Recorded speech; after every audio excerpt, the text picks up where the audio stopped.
দেখো সুমা, ধৈর্যের একটা সীমা আছে, কখনো সীমা লঙ্ঘন করবা না। আমি অশান্তি করি ওটা আমার বিয়ে করা অধিকার, তুমি অশান্তি কেন করো? হে প্রভু, কি অশান্তি আমার ঘাড়ে দিলা, কি অপরাধ করছিলাম আমি?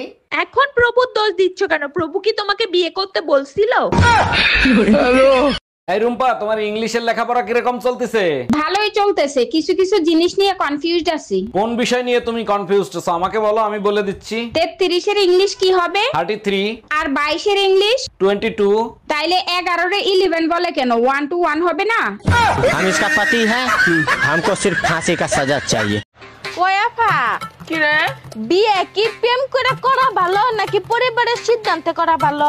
দেখ, বিয়া জিনিসটা হইলো নিম পাতার মতো, সেটা তুই বাইটাই খাস বা রোদে শুকাই খাস, ফলাফল কিন্তু তিতাই। আচ্ছা, তুমি তো নাগিন সিনেমা অনেকবার দেখছো, ওই সিনেমা থেকে তুমি কি শিক্ষা লাভ করছো? ওই সিনেমা তো কাল্পনিক ছিল, ওর সাথে তো বাস্তবতার কোনো মিল নাই। মিল তো অবশ্যই আছে, তুমি বুঝতে পারো না, সেটা তোমার ব্যর্থতা। ওই সিনেমার মূল কাহিনী ছিল নায়িকা ইচ্ছাধারী নাগিন হইতে পারতো। আমি টুম্পা ভাবিরে কোড ম্যারেজ করছি, ঘরে বউ জানেই না। হ্যালো, টুম্পা ভাবির সাথে কোড ম্যারেজ করছিস? আজ তোরে খাইছি। আমি তো ভিডিও করতেছি, এখন পর্যন্ত পোস্টই করি নাই, তুমি জানলা কি করে? ওটা ভিডিও হয় নাই, ওটা লাইভ হইছে। আজ তুই বাসায় আয়। Bye bye, tata, good bye, गया। অরুণ ভাই, ঘুরে ফিরে আর কয়দিন খাবেন? কাজবাজ কিছু করেন? জানেন ভাবি, 7 পুরুষ বসে বসে খাইতে পারতো, এত ধন সম্পদ ছিল আমাদের। বলেন কি, তাই নাকি? তা আপনি রাস্তার ফকির হইলেন কিভাবে? জুয়া খেলছেন নাকি? আরে না, 7 পুরুষ তো বসে বসেই খাইছে, আমার জন্ম তো 8 পুরুষে হইছে। আরে অরুণ ভাই, বউ মরলে কি পুরুষ মানুষ কাঁদে? আপনি নিজেকে শক্ত করেন। কেমনে নিজেকে শক্ত করব, আপনি তো জানেন কত অশান্তি আমি ভোগ করছি। তাইলে এখন তো ভালোই হয়েছে, অশান্তি আর সহ্য করতে হবে না। তা কাঁদতিছেন কেন? আরে ভাবি, ওটা আপনি বুঝবেন না, এটা খুশির কান্না।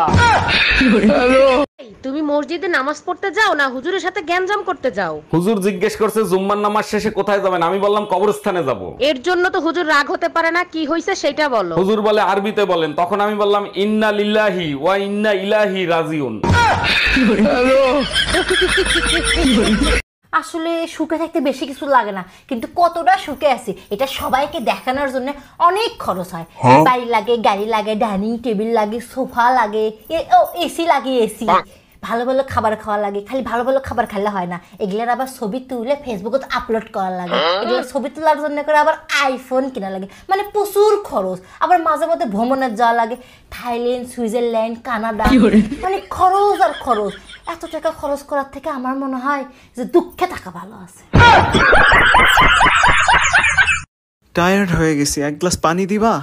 কাচ্চি বিরিয়ানি বানাই দি? হ্যাঁ, এখনই বানাই দাও, মুখে পানি চলে আসছে। ওই পানিটুকুই খেয়ে নাও।